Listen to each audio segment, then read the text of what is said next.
Hi YouTube, this is Angie the Anti-Theist.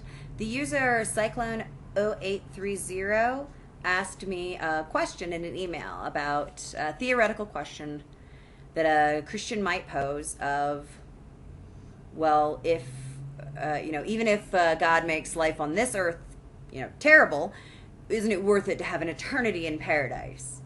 I was just going to type up a response and then sort of realized I want to do a whole series on heaven. So here's my first. There's going to be many objections that I have to the biblical concept of heaven. First, I want to say that most Christians, when you ask them about heaven, are going to give you some vague answers about what it's actually like. There doesn't seem to be much consensus. So that's why I decided to use the Bible as the source rather than what various denominational doctrines might state about heaven. Go figure. I'm going to use your own source material. My first objection, and a long list, is that there's a social hierarchy in heaven. The last shall be first and the first shall be last. That might sound like justice or retribution when you think about people who get completely screwed over on earth, completely screwed over, like the continent of Africa screwed over, people dying in oil spills worse than the BP oil spill in Nigeria every week. People being targeted by companies, pharmaceutical companies, for involuntary medical experiments. The things going on in the continent of Africa are horrific. They are crimes against humanity being committed by multinationals as well as religious organizations and guerrilla warfare. So the justification, the Christian, it's okay, balm for that is that whoever's last on earth shall be first in heaven. And when you think of people who've really, really, truly suffered on earth, that kind of sounds like a goodie or an okay, right? But what about people who are just average on earth? Middle class, middle America, middle effort, middle achievement, middle level of education, sort of average, an everyday person. Doesn't have huge successes, but doesn't have the worst of hardships either. Are they going to be mediocre in heaven? Are they going to be stuck with middle class for eternity?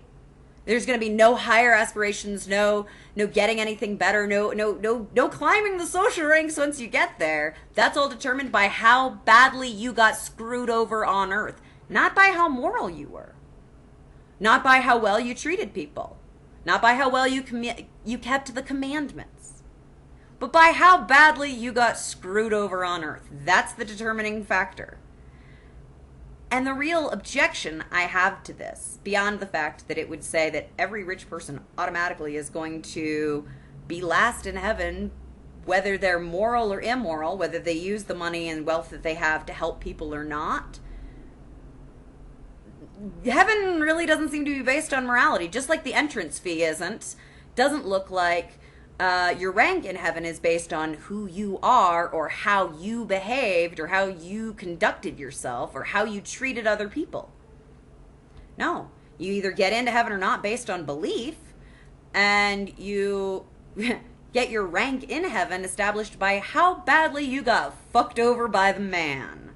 Because that's who's doing it. It's not God screwing you over. I don't believe in a God. But people can screw other people over. Greed is a terrible thing. And the real problem that I have with this argument, that the last shall be first in heaven, is that it's an apologetic for suffering. It's an excuse for some of the things we see that we shouldn't see. Nestle company going to Africa and having their sales reps dress as nurses and convince women that it would be better to have their children on formula instead of breast milk, when of course the conditions are such that they don't have clean water to make formula, whereas breast milk is naturally healthy and clean.